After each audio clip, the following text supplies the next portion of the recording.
حضور ہماری جماعت کا یہ موقف ہے کہ بسم اللہ الرحمن جو ہے ہر سورت کی پہلی آیت ٹھیک ہے گنی جاتی ہے، لیکن نماز میں سورت فاتحہ سے پہلے یہ نہیں پڑھی جاتی، پڑھی جاتی ہے بالجہر نہیں جسے کہیں ہاں، نہیں پڑھی جاتی، تو اونچی آواز میں نہیں پڑھی جاتی، جی آخر یہ لیکن پڑھی جاتی ہے۔ وجہ یہی ہے جو میں ابھی بیان کر رہا ہوں کہ بعض مسالک ہیں جو نسل بعد نسل ہم نے ورثے میں پائے ہیں، اس لیے جو شافعی ہیں وہ پڑھتے ہیں، جی انہوں نے نسل بعد نسل یہی ورثے میں پایا ہے۔ جب وہ سورہ فاتحہ کی تلاوت کرتے ہیں تو بالجہر بسم اللہ بھی پڑھتے ہیں، لیکن ہم نے احناف میں جنم لیا ہے جی اور اکثر ہندوستان پر اور ترکی پر احناف کا غلبہ ہے، اس لیے ان کا طریقہ کار ہم نے اپنا لیا ہے کہ بسم اللہ خاموش پڑھو اور باقی اونچی پڑھو۔ غالباً ہو سکتا ہے یہ مسلک ان کا یہ ہو کہ یہ ایسی لازمی چیز ہے کہ یہ گویا کہ انڈرسٹوڈ ہے جی ان معنوں میں جس میں کبھی کوئی تبدیلی نہیں ہے، ہر دوسری صورت کی مضمون میں تبدیلی ہوگی، بسم اللہ وہی کی وہی رہے گی۔ شاید اس لیے انہوں نے نہ کیا ہو، یا یہ بھی ہو سکتا ہے کہ آن حضرت صلی اللہ علیہ وسلم جب تلاوت فرماتے ہوں تو شروع میں بسم اللہ کو الگ اور ممتاز کرنے کے لیے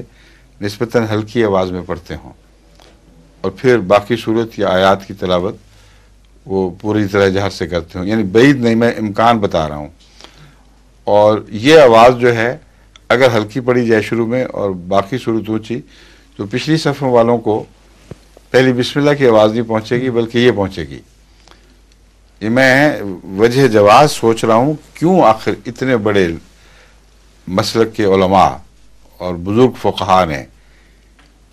اس بات کو قبول کر لیا ہے، جبکہ وہ روایات کی خوب چھان بین کیا کرتے تھے، اور چونکہ ایک بڑے مسلک کے علماء نے اس کو قبول نہیں کیا بسم اللہ کو خاموشی سے پڑھنے کو، اس لیے لازماً وہ اونچی آواز سے بھی سنتے ہوں گے، تو دو مختلف راوی لازماً موجود ہیں۔ ایک روات کا سلسلہ ہے جس نے کہا بیان کرتے ہوئے، ہم نے تو کبھی رسول اللہ علیہ وسلم کو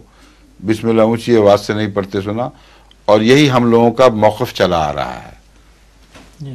ایک حصے نے کہا ہم نے تو سنا اور ہمیشہ سے ہمارا یہی موقف چلا آ رہا ہے، تو اب اس کا حل کیا ہو سکتا ہے؟ یہ تو نہیں ہو سکتا کہ حضرت صلی اللہ علیہ وسلم کے صحابہ ایسے گروہوں میں ہوں کہ ایک دوسرے کی تکذیب کر رہے ہوں اور ناواجب ایک مسلک دنیا کے سامنے، تو ہو ہی نہیں سکتا، یہ مسلک ایسا ہے ہی نہیں جس پہ تعصبات کا کوئی اثر ہو۔ اس لیے جو حل میں نے سوچا ہے وہ یہ مجھے دکھائی دیا ہے کہ بسا اوقات باہر سے آنے والے ذرا پیچھے آتے ہیں، اور ان کی روایات میں ہم نے کس طرح دیکھا نماز پڑھتے ہوئے، یہ بات ہو سکتی ہے نمایاں طور پر کہ بسم اللہ اونچی آواز سے نہیں پڑھی تھی مگر سورہ فاتحہ اونچی آواز سے پڑھی تھی، باقی سورہ فاتحہ۔ اب رہا معاملہ ان بزرگ صحابہ کا جو اکثر پہلی صف میں ہوتے تھے اور قریب ہوتے تھے،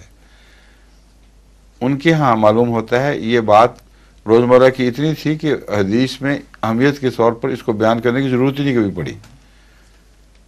اور ان کی خاموشی جو ہے وہ ممد ہو گئی ہے یہ دو مختلف گروہوں کے پیدا ہونے میں، ورنہ اگر ان کبار صحابہ کی قطعی روایات ہوتی تو کبھی ہو نہیں سکتا تھا کہ اس طرح دو الگ الگ مسلک پیدا ہوتے۔ ٹھیک ہے؟